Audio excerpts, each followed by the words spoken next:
Hi, this is Wayne Belisle, and in today's video I'm going to show you how to set up a new company in QuickBooks rather easily, okay? It can be a little intimidating, but QuickBooks has done a pretty good job, with their tutorials and the way they do things, but there's some shortcuts. So let's look at this. First thing, obviously click create a company. All right. Now they have something called an express start. Answer some basic questions and we'll get you going, or what's called a detailed start. Or you can create a new company that's based on an existing one. But you might want to do that. Let's say you have two retail stores, or you got a second location and you set it up as a separate company, and you want to make sure that you keep them separate. They're two different companies, so they need two sets of books. But it's going to be based entirely on the first one, so you just hit that one and make a copy. This one, good luck with this. Supposedly makes it convert data from Quicken to another accounting software.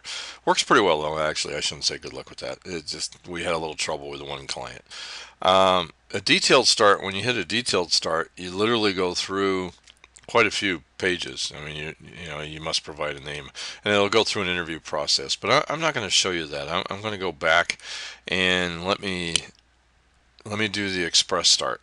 All right, because you can go through this, and QuickBooks really does a very good job. Their online reports are pretty good. So let me just hit express start, and let's just call this new company. We're going to be so you know so interesting. Now, QuickBooks asks you to pick the industry, and this is so you can have a good chart of accounts. Chart of accounts is nothing more than how the program categorizes all the expenses, like taking all your receipts and putting them in little manila folders, all the utilities together, all your rent payments together, all your material from us together. Okay, that's all it is. Telephone bills all together. So we're going to take it and we're going to say this new company is we'll do some auto sales and repair. Why not? That's about as far away as I can go. And this one here, you call your accountant if you're not sure. All right. If you're not incorporated, you're a sole proprietor. If there's only one of you, you're a partnership. If you're not, this is pretty common. Let's just say it's an S corporation. All right. Stick in your tax ID number. This is not required. The ones with these three are the only ones required. Okay. Now here I would say, yeah, I have some employees. This is pretty simple because if you say yes, you have employees, or no, you don't, then it turns on or off some things in the preference, and I'll show you that in a minute. So let's hit continue. I think I missed. Let's hit continue. All right. You can enter your contact information here. We're not going to worry about that. And preview our settings. No big deal. And then just say OK again. All right. And it wants a phone number. So I remember what I told you about the reds. So I'm going to put in, I'm going to, all right. I don't know what I did. I'm not sure what is going on here. It didn't like my keypad, so let's just stick in a bunch of numbers. 798-7654, whatever. Alright, now let's move on. Please enter a valid area code. Alright. Why, it really does not want to use the keypad, which is really kind of odd. There we go. I don't know what was up. Alright. So we put in a good telephone number. Preview our settings, say OK, and that's pretty much all you need to do at this point. Alright, except notice again, it'll keep telling you there's an error until I do it. I don't know why it wants a zip code, but we will do it. Once I get all the reds done, this turns blue and I hit create the company file. At this point, sorry about that, guys, they changed it around a little bit. Create the company file. We wait a little while the computer thinks, and wait a little bit longer. There we go. This can take a few minutes, so don't get too crazy about it. Now, when you're getting ready to put stuff together and creating a new company, I'm assuming that it's a company that you're starting from scratch. But if you're coming to QuickBooks from another program, or you've got your business and you really haven't started using QuickBooks, then you're going to need a few things. You're going to need your beginning cash balance. So in other words, your bank statements from the beginning of from now. or if really you really want to go back to the beginning of the year. So from the beginning of the year to whatever date you're at. So like right now I'm recording this in July 31st of 2014. So I'm going to want, if I was going to work with somebody, I would have my bank statements from January to 2014. I would like to have my customers, all right, and how much they owe me. I would like to know what products I sell, and how much, and how much I charge for them. And I would like to have my payables and how much people owe me, what my vendors, and I mean how much I owe my vendors. Sorry about that, said that backwards. And if I have employees, I'm going to want to get their paychecks from the beginning of the year, because it's a good idea to put in year to date information. I'm not really going to show you how to do that because that gets a little crazy. But from here you can see QuickBooks helps you out, and you can always click this, see how it works, and it walks you through a tutorial. All right. You can add the people you do business with in several ways. You can import contacts from Outlook, Yahoo. All right. So don't be afraid to watch these things. I mean, they're really quite useful. Um, Except you can't get out of them once you're in there. All right. This is interesting. I love it when QuickBooks decides to be. All right. Go away.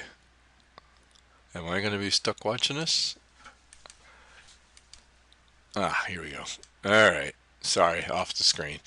All right, so I can do the same thing in adding product services you sell. All right, and I'd watch this, and why you need to do this, it tells you why.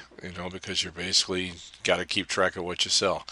So at this point, what I would do is go to the home screen. Let me get rid of this again. And there's a few more things down here. Um, you know, no, that's it. So this is your big ones to set up. I don't really waste a lot of time on this, but you could. And if you're new to QuickBooks, those videos are worth watching. All right. Now, a couple of things then I would do, and it's really pretty simple. Here we have a company file set up. At this point, it's really kind of beyond this, but really what you need to do is you need to come in and enter your beginning balances for your QuickBooks for your payroll. And let's make this so it fits the screen. And it's not gonna. Um, I gotta. Let's go to multiple windows. There. All right.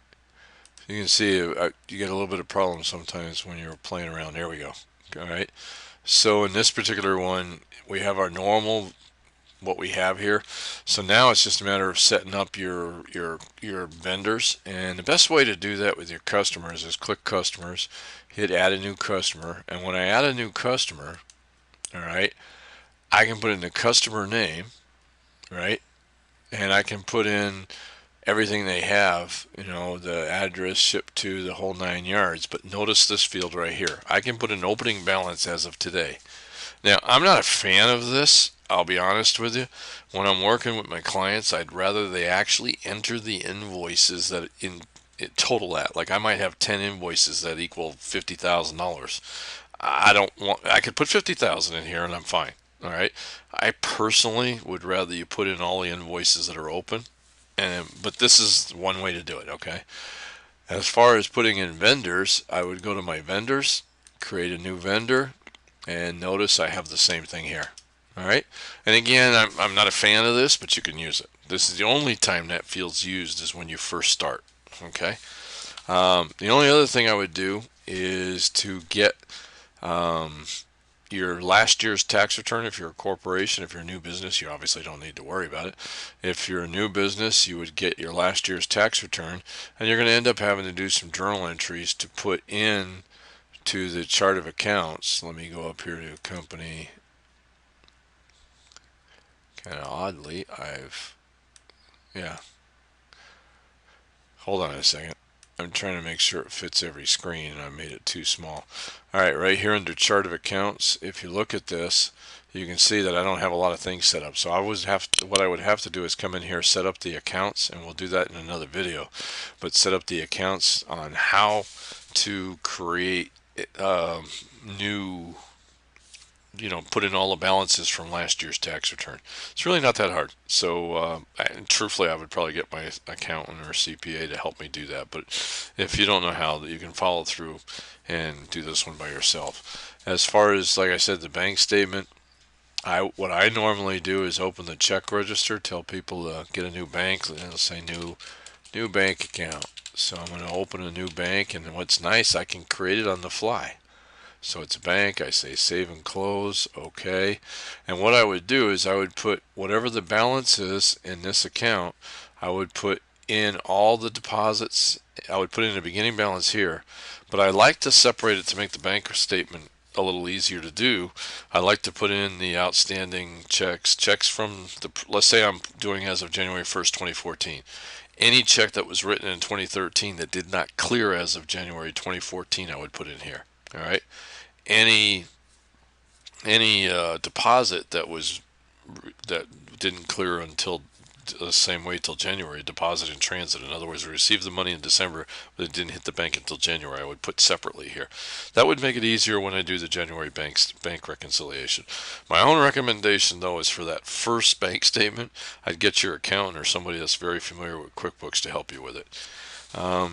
Should give you a pretty basic start. Payroll's a little too advanced. I really don't want to go into it in this video. If you have payroll and you're going to do it, get with somebody because there's so many things you can do wrong that's well beyond the scope of this small video. Hey, until next time, let's make this our most profitable year ever. Thank you very much.